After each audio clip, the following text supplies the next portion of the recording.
লয় আমি এতিয়া এইখন কোনখন চহৰত আছোঁ? এইখন কি চহৰ? কি? Chicago.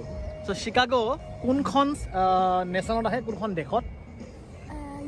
USA, United states of America. অৰ্থাৎ আমি বৰ্তমান আছোঁ আমেৰিকাৰ এইখন চিকাগো নামৰ চহৰত। আৰু চিকাগো চহৰৰ কাষত এয়া খুব ধুনীয়া নীলা নীলা ৰঙৰ সাগৰৰ নিচিনা পানী। এয়া বাবা সাগৰ নে লেক? সাগৰ নহয়, এয়া লেক। এইটো আচলতে কি জানা, দেখাত সাগৰৰ নিচিনা, খুব ধুনীয়া নীলা পানী। আচলতে মানুহে কয় যে আগতে ইয়াত নহয় গ্লেচিয়াৰ আছিলে। গ্লেচিয়াৰ মানে কি? য'ত 24/7 মানে বছৰৰ 365 ডেইজে ইয়াত কি থাকে? বৰফ থাকে, আইচ থাকে। চ' গ্লেচিয়াৰ আছিলে। পিছত গ্লেচিয়াৰ গুচি গ'ল। গ্লেচিয়াৰ গুচি যোৱাৰ পাছত ইয়াত ধুনীয়াকৈ কি হ'ল? পানী ৰৈ গ'ল আৰু খুব ধুনীয়া সাগৰ। World War I যেতিয়া হৈছিল বা প্ৰথম বিশ্বযুদ্ধ, World War I মানে পৃথিৱীৰ বিভিন্ন দেশে যুদ্ধ কৰিছিল আৰু এখনে আনখনৰ লগত। চ' সেই World War I সময়ত মাটিৰে যুদ্ধ হৈছিলে, মানে ইনফেণ্ট্ৰি ৱাৰ, এয়াৰ ফ'ৰ্চৰ যুদ্ধ হৈছিলে, এয়াৰ ফ'ৰ্চ ৱাৰ, আৰু পানীৰেও যুদ্ধ হৈছিল। পানীৰে মানে যুদ্ধ মানে কেনেকৈ? এই ডাঙৰ ডাঙৰ জাহাজ লৈ যে যুদ্ধ হয়। চ' সেই জাহাজ লৈ যুদ্ধ হোৱাৰ ক্ষেত্ৰত আমেৰিকাৰ মানে এইটো অঞ্চলৰ এই এৰিয়াটোক, এই সাগৰৰ নিচিনা এই এৰিয়াটোক নেভিয়ে বেছ হিচাপে বনাই লৈছিল। ইয়াত ট্ৰেইনিং হৈছিলে, বুজিছা? ইয়াত ট্ৰেইনিং হৈছিলে।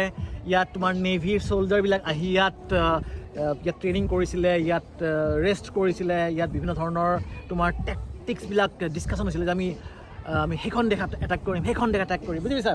ইয়াত তোমাৰ হস্পিটেল আছিলে, ইয়াত বিভিন্ন মানুহ ধৰা ইঞ্জুৰি হৈ আহে বা দুখ পাইছে, আহি ইয়াত চিকিৎসা লৈছিলে। চ' সেই তেতিয়াৰ পৰা যিহেতু নেভিয়ে এইটোক ব্যৱহাৰ কৰা ষ্টাৰ্ট কৰিলে, এই World War I পাছৰ পৰা এই ঠাইখিনিক নেভি পিয়েৰ বুলি জনা যায়। আৰু নেভি পিয়েৰটোক মানুহে যাতে মনত ৰাখে, তেতিয়া চৰকাৰে এটা প্লেন কৰিলে যে সকলোৱে জনা উচিত, হয়নে? ফেমাছ জেগা। তেতিয়া চৰকাৰে ইয়াতে নহয় এনেকৈ খুব ধুনীয়া এটা হুইল বনালে। দেখিছে নাবা? এইটো হুইল, ইফালে আহা, এইটো হুইল। য়েছ, এইটোৰ ওপৰত আমি এতিয়া উঠিব গৈ আছোঁ, ঠিক আছে? অ'কে, এইটো হুইল ইয়াত দেখিছা?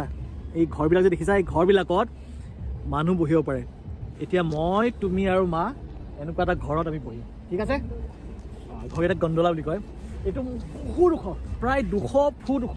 200 ফুট মানে কিমানডাল নাৰিকল গছ হ'ব? আমি আৰু নাৰিকল গছৰ হিচাপতহে জোখা মানুহ, হয় নাই? আগতে এই তিনিডাল নহয়, ইয়াৰ কমচে কম নাই 8ডাল 10ডাল মান নাৰিকল গছ হ'ব। এই প্ৰকাণ্ডটো 200 ফিট নাৰিকল গছ বুলি এইকাৰণে কওঁ, কাৰণ সৰুতে ঘৰৰ সন্মুখত আমাৰ একদম ওখ ওখ নাৰিকল গছ কেইডালমান আছিলে। চ' কমেণ্ট কৰি জনাবচোন 200 ফুট ওখ হ'লে কিমানডাল নাৰিকল গছ হ'ব। চ' ইয়াত উঠিব পাৰি, হা, বহুকেইডাল হ'ব। চ' ইয়াত আমি উঠিম আৰু ইয়াৰ ওপৰৰ পৰা গোটেই চিকাগো চহৰখন একদম ধুনীয়াকৈ দেখা পায়।